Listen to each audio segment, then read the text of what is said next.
In the world of media and technology, few events are as surreal, audacious, and inexplicable as the Max Headroom broadcast signal intrusion of 1987. On the evening of November the 22nd, 1987, viewers in Chicago, Illinois were watching local television when something utterly bizarre interrupted their programming.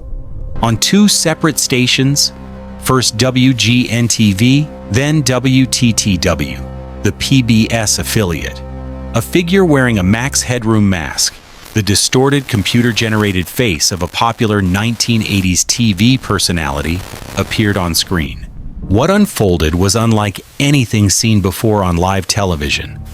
The masked figure spoke nonsense, laughed manically, made obscene gestures, and engaged in bizarre physical antics, all while the familiar, stuttering Max Headroom visual effect distorted his face and movements.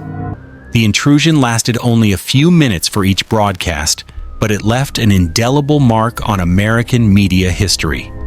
To this day, the identity of the perpetrator and the precise technical means by which they hijacked two television signals remains unknown. The event was shocking not only because it interrupted live television, but because it represented a breach of trust in a medium people assumed was controlled, secure, and safe. It was an early warning that technology, even in the seemingly simple era of broadcast TV, could be manipulated in ways that were unpredictable, unsettling, and downright creepy.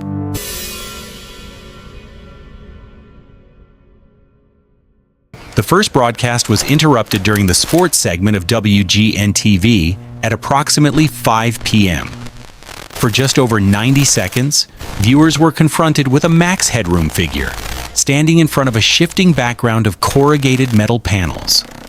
The intruder's voice was distorted, laughter unnerving, and the figure wore a mask that eerily resembled the television character Max Headroom, the stuttering, glitchy artificial host created for the 1980s show Max Headroom, 20 minutes into the future.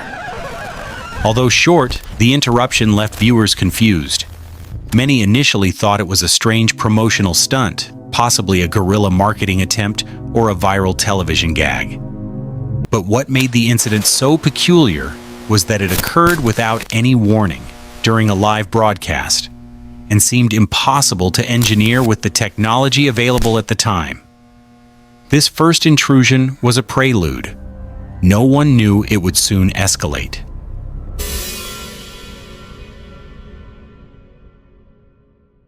Approximately 2 hours later, the intruder struck again, this time during a broadcast of the Doctor Who serial Horror of Fang Rock on WTTW, Chicago's PBS station.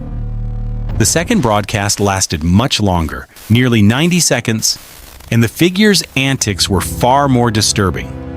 The masked Max Headroom danced, gestured, and mocked the audience in a deliberately chaotic manner.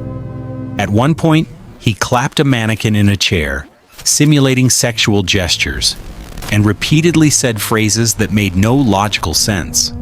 The background remained an unsettling array of flashing, stuttering visuals that distorted his image, reminiscent of the Max Headroom TV persona, but amplified to nightmarish levels. The technical feat required to hijack a broadcast signal in 1987 was extraordinary. Unlike modern digital hacking, this was the analog television era. Hijacking a signal meant overpowering the station's transmitter with a stronger signal broadcast from a nearby location. It is still unclear how the intruder accomplished this. Engineers investigating the incident could only confirm that the transmission had been overridden locally, and no one was ever caught in the act.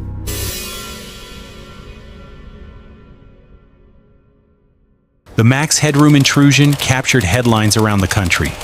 Viewers were baffled, frightened, and fascinated in equal measure. Newspapers speculated about the motives. Was this a political statement? A prank by a disgruntled television employee? Or an anarchic stunt intended to challenge authority?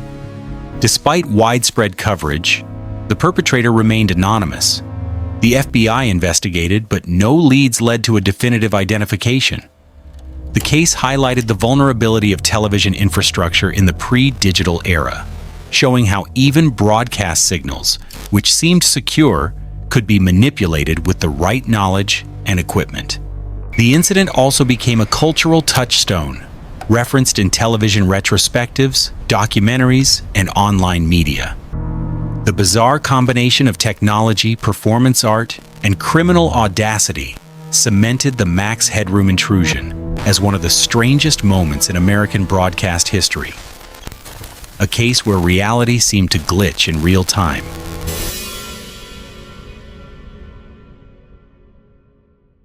Over the years, numerous theories have emerged regarding the identity and motives of the intruder.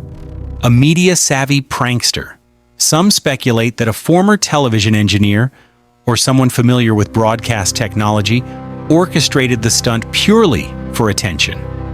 The technical knowledge required makes this theory plausible, but no one has ever claimed responsibility. Political or social commentary. Others suggest that the intrusion may have been a form of underground commentary on television, consumerism, or corporate media using the Max Headroom character. A satirical, media-obsessed persona as a medium for anarchic critique. An elaborate hoax or performance art. Some researchers have argued that the incident may have been an early example of guerrilla performance art, blending technology, television culture, and surrealism in a way that prefigured internet viral content decades later. Whatever the truth, the broadcast remains unsolved. A bizarre testament to the creativity and audacity of the unknown. The Max Headroom broadcast signal. Intrusion is not just a story about television hijacking. It is a story about the fragility of perception and the intersection of technology and culture. In an era when television was considered controlled and authoritative, a masked figure could suddenly appear on screens across a city, disrupt programming, and leave audiences questioning reality itself.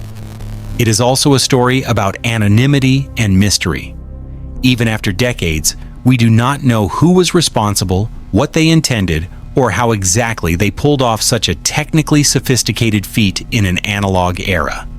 The event remains a cautionary tale about the limits of security, the unpredictability of human creativity, and the enduring allure of the unexplained. For viewers in 1987, it was a shock.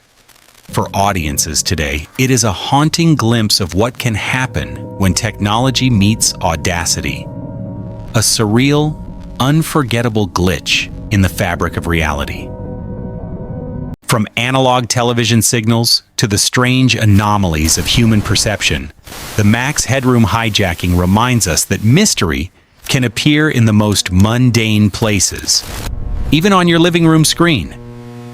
If you want to explore more bizarre historical events, unsolved mysteries, and unexplained phenomena, subscribe to the channel, like this video, and hit the bell icon.